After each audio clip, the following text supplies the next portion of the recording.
بسم اللہ الرحمن الرحیم۔ کوئی بھی ریاست، کوئی بھی ملک، وہ ایک ملک کو چلانے کے لیے جو اصول اور ضوابط اس ملک نے متعین کیے ہیں اسی کے مطابق چلتا ہے۔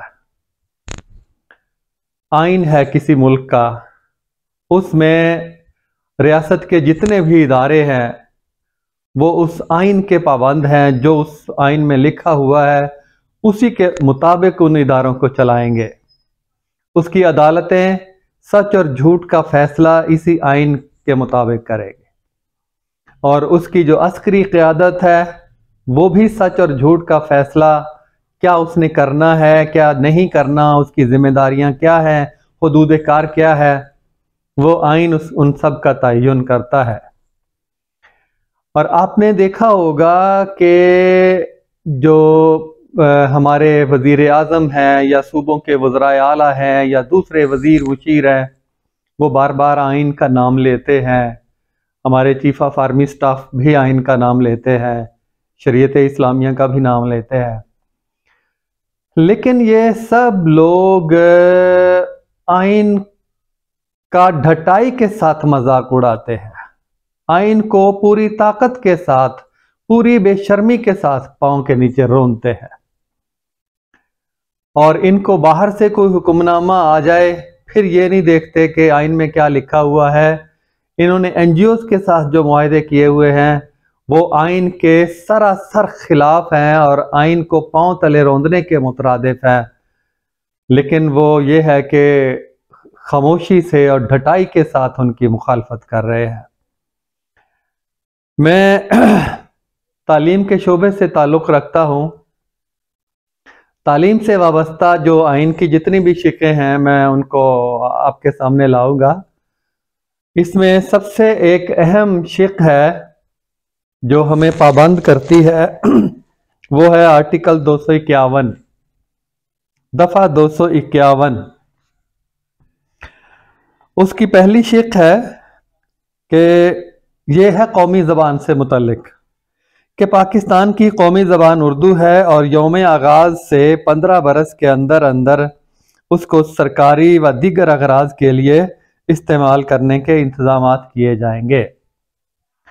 یعنی 73 کا یہ آئین ہے، 73 سے لے کر 88 تک 15 سال مکمل ہونے تھے، اور اردو کو ہر شعبہ ہائے زندگی میں نافذ ہونا تھا، لیکن یہ کن لوگوں نے نہیں ہونے دیا جو 73 سے لے کر چلیں، 73 سے لے کر اب تک برسر اقتدار ہیں، جن کے پاس طاقت ہے، جن کے پاس ریاست کے اختیارات ہیں۔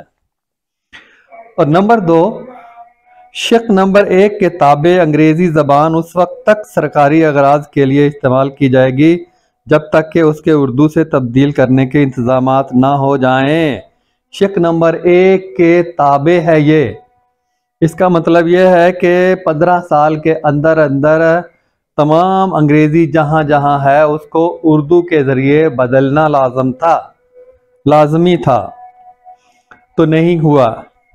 اور نمبر 3، قومی زبان کی حیثیت متاثر کیے بغیر کوئی صوبائی اسمبلی قانون کے ذریعے قومی زبان کے علاوہ کسی صوبائی زبان کی تعلیم، ترقی اور اس کے استعمال کے لیے اقدامات تجویز کر سکے گی۔ یہ ہے آئین پاکستان۔ اور ہوا کیا ہے کہ 9/11 کے بعد، خاص طور پر 9/11 سے پہلے بھی جو کچھ ہوا ہے وہ اس کا بھی میں ذکر کروں گا، کہ 9/11 کے بعد تو ہنگامی بنیادوں پر جہاں جہاں اردو نافذ تھی، مثلا یہاں پنجاب میں پہلی جماعت سے لے کر میٹرک تک سائنس، آرٹس سب کا نصاب اردو میں تھا، اور اس کے بعد پھر درجہ بدرجہ پہلے اصطلاحات بدلی گئیں، اور اب پہلی جماعت سے لے کر پہلی جماعت میں بھی ریاضی ہے، سائنس ہے، 5ویں تک، 8ویں تک، 10ویں ریاضی، سائنس، معاشرتی علوم، تاریخ، اس طرح کے سارے مضامین اس کے انگریزی میں ہے۔ اور ظلم یہ ہے کہ انگریزی پہلی جماعت سے ہے اور وہ ہے آکسفورڈ سطح کی۔ ان کے لیے جن کی زبان مادری زبان انگریزی ہے، یہ جس لیول کی ان کو کتاب برطانیہ میں امریکہ میں ہے، اسی سطح کی کتاب یہاں پہ لگوائی گئی ہے۔ اس سے بڑا ظلم اور کیا ہو سکتا ہے؟ اس سے تو بہتر تھا، اس ظلم سے تو بہتر نہ کوئی پڑھا سکتا ہے نہ کوئی پڑھ سکتا ہے۔ اس ظلم سے بہتر تھا کہ غریب لوگوں کو، ان کے بچوں کو فرعون کی طرح سب کو ایک جگہ پہ اکٹھا کرتے، اور ایٹم بم آپ کے پاس ہے ماشاءاللہ، اور ان کے اوپر یہ بم پھینک دیتے، ایک ہی دفعہ وہ مر جاتے، بجائے اس کے کہ وہ سسک سسک کر مریں، والدین اپنا پیٹ کاٹ کے ان کے بچوں کو پہلے فیس دے کر اسکول میں بھیجیں، اور جو مفت تعلیم ہے وہ بھی ختم کر دی گئی ہے، اور پھر آ کر وہ ٹیوشن پڑھنے کے لیے جائیں اور پھر بھی کچھ پلے نہ پڑے۔ اور آپ کے جو وہ پہلے 2 کروڑ بچے تھے، اب وہ 3 کروڑ سے بھی زیادہ بڑھ چکے ہیں اتنے 20 سالوں میں، اور آپ سے تو کوئی پوچھنے والا نہیں ہے نا۔ لیکن کم از کم یہ احسان آپ کر دیں اس نسل پر کہ انہیں پڑھنے سے روکنے کی بجائے، رٹے کی بجائے، ان کے والدین کے اخراجات اتنے زیادہ بڑھانے کی بجائے کہ وہ درمیان میں ہی دوسری چوتھی پانچویں سے ہی دم توڑ کر سکول چھوڑ جائیں، اتنی اور ساری زندگی جو ہے وہ آپ کے بوٹ پالش کرتے رہیں، آپ کی نوکری کرتے رہیں، یہ ٹوکری اٹھاتے رہیں، یہ قسمہ پرسی کی زندگی گزارنے پر مجبور ہو جائیں، آپ ایک ہی دفعہ ان کا راستے سے کانٹا نکال دیں۔ اشرافیہ ہے نا، آپ اشرافیہ کے مفادات کے محافظ ہیں، تو وہ گلیاں ہو جائیں سنجیاں وچ مرزا یار پھرے، آپ ان سب کو ختم کریں اور رکھیں اس ملک کے اندر صرف اشرافیہ کو ہی، اور باہر تو آپ کے اندر اتنی جرت نہیں ہے کہ ایٹم بم پھینک سکیں کسی جگہ پہ۔ چلے یہ اپنے ملک میں یہ احسان کر جائیں اس 99% غریب عوام پر۔ تو اب یہ اجازت نہیں ہے کسی کو ہمارے پاکستان میں کہ وہ اردو میڈیم میں پڑھا سکے۔ پہلے LLM بھی، جو قانون کی تعلیم بھی ساری اردو میں تھی، وہ ختم کر دی گئی، اور BEd کے یہ درپے ہیں، کتابیں ساری انگریزی میں بھیجی جا رہی ہیں، یعنی وہ اعلیٰ تعلیمی کمیشن ہے اور بنیادی سطح پہ ٹیکسٹ بک بورڈ ہے، مکمل طور پر اردو کو ختم کر دیا گیا ہے۔ یعنی اس سے اچھا تو یہ انڈیا میں کشمیر میں جو نئی نسل ہے اس کو پاکستان سے زیادہ حقوق ملے ہوئے ہیں۔ 12ویں جماعت تک ان کی وہ اردو میڈیم کی اجازت ہے، اس کی کتابیں جو انسرٹ بکس کے نام سے آپ دیکھ سکتے ہیں یوٹیوب اس پہ انٹرنیٹ پہ، ساری کتابیں، ہر ایک چیز، ریاضی ہے، کیمیا ہے، حیاتیات ہے، یہ اور شماریات ہے، جغرافیہ ہے، تمام تر پہلی جماعت سے 12ویں تک کی کتابیں ان کے پاس موجود ہے۔ اور جو حیدرآباد دکن میں جو اردو یونیورسٹی ہے، اس کا نام ہے مولانا ابوالکلام آزاد یونیورسٹی، اس میں ماسٹر تک کے جو فاصلاتی طرز پہ وہ کورسز کروا رہے ہیں۔ تو یہ ظلم کیا جا رہا ہے ہماری نئی نسل پر کہ ان کو اب اپنی زبان میں پڑھنے کی اجازت تک نہیں ہے۔ یہ رہ گیا ہے اب پاکستان اکٹھا، جو چاروں صوبوں کو یہ کرنے والی جتنی چیزیں اکٹھا کرنے والی ہیں، ہمیں بحثیت قوم، جس سے قوم بنتی ہے، اس کو چن چن کے نکالا جا رہا ہے۔ تو یہ ہے، لیکن یہ اس کی سزا کیا ہے؟ آئین کی خلاف ورزی کی سزا کیا ہے؟ یہ آئین پاکستان کی دفعہ 6 میں ہے، لکھی ہوئی ہے، میں آپ کو پڑھ کر سناتا ہوں۔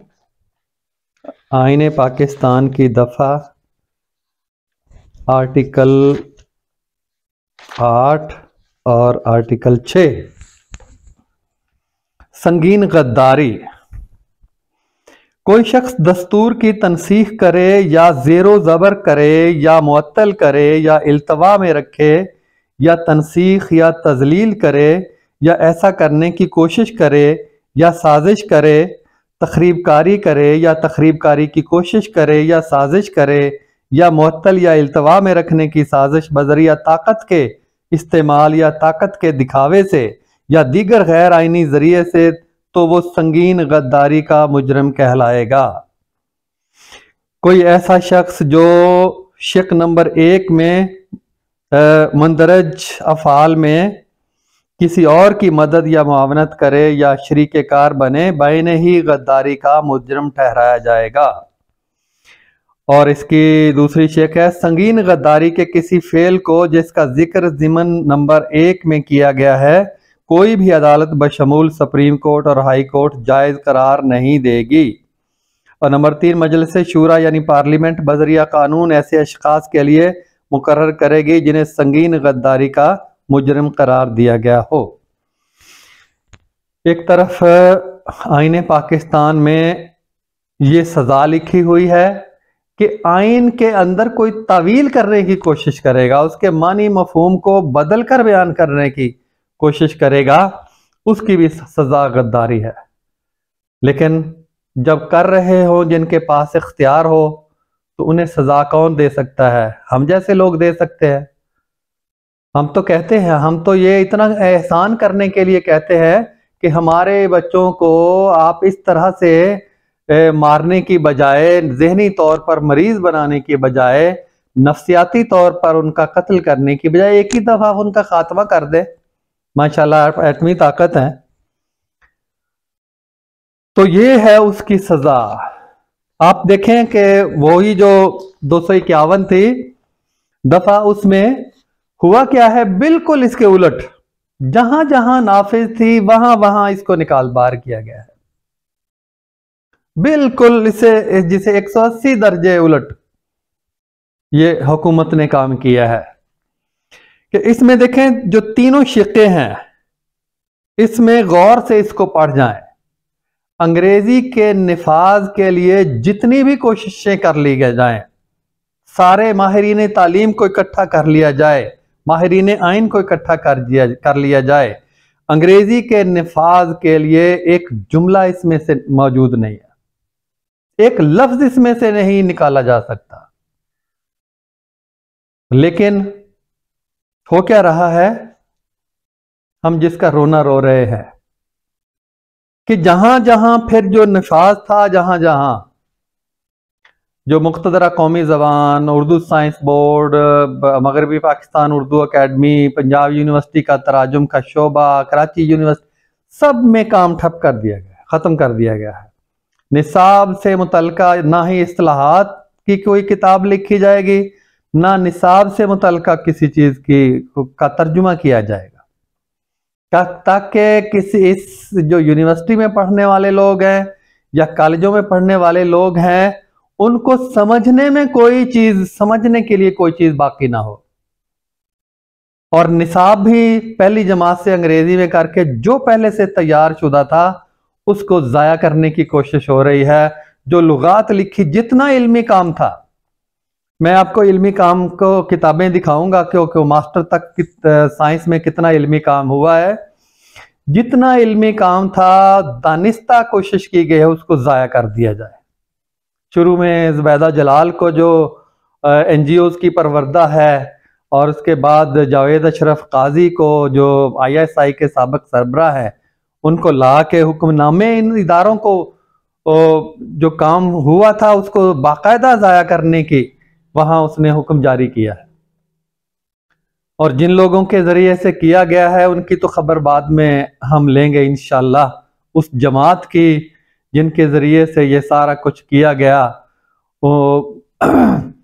انہوں نے بھی جو پاکستان کے خلاف، اس نئی نسل کے خلاف جو گھنونے جرائم کیے ہیں، ان پر سے بھی ہم پردہ اٹھائیں گے۔ تو بہرحال یہ ہے اصل صورتحال، اور آئین میں کیا لکھا ہوا ہے، اور آئین کا جو درس دینے والے ہیں، جو نام لینے والے ہیں، جو ان کو ذرا سی شرم نہیں آتی کہ ہم جس کتاب کا نام لے رہے ہیں اس کے اندر کیا کیا کچھ لکھا ہوا ہے، اور کتنی ڈھٹائی کے ساتھ جو ہے وہ ہم اس کی خلاف ورزی کر رہے ہیں، وہ خلاف ورزی جس کی سزائے موت ہے۔ اور میں کر تو کچھ نہیں سکتا، نہ میرے بس میں کچھ ہے۔ یہ رونا جو میں رو رہا ہوں، یہ بھی شاید حق چھین لیتے ہیں جو نہیں رونے دیتے، مارتے ہیں پر رونے بھی نہیں دیتے۔ تو میں ان سب کو میں کہتا ہوں کہ ان سب کو پھانسی کی سزا ہونی چاہیے، جس نے بھی آئین کی خلاف ورزی کی ہے، جب بھی کی ہے۔ جو مر گئے ہیں ان کی قبروں کو کھود کے اگر ان کے جسم کا کوئی حصہ بچا ہوا ہے تو اس کو بھی سزا دی جائے۔ اتنی سزا دی جانی، پھر یہ ملک بچ سکتا ہے۔ ملک آئین کے ساتھ بچتا ہے، اس کتاب کے مطابق اس کو چلائیں گے تو ملک بچے گا، ورنہ ٹکڑے ٹکڑے ہو جائے گا یہ بچا ہوا پاکستان بھی۔ اور یہ ہو رہا ہے۔ اس میں جو پاکستان کو اکٹھا کرنے والی چیزیں ساری وہ درجہ بدرجہ نکالی جا رہی ہیں، اور انتشار، لسانی انتشار پیدا کرنے کے لیے ساتھ ساتھ کام ہو رہا ہے۔ تو اللہ تعالیٰ سے میری دعا ہے کہ ان کو ہوش کے ناخن لینے کی توفیق دے، اور جو بچا کھچا پاکستان ہے اس کی سالمیت کے لیے ایسے لوگوں کے پاس میری دعا ہے کہ اقتدار آ جائے جو اللہ سے ڈرتے ہوں، اور اس کتاب کے جس کا حلف اٹھایا ہے، ہر ایک شخص نے حلف اٹھایا ہے، وزیر اعظم، وزیر اعلیٰ، تمام وزراء اور تمام عسکری قیادت اس کا حلف اٹھاتی ہے، قسم کھاتی ہے کہ ہم اس کے مطابق کام کریں گے۔ کیا ہوا پھر؟ یہ کیا قسمیں، وعدے، پیار، وفا، یہ کیا ہوا؟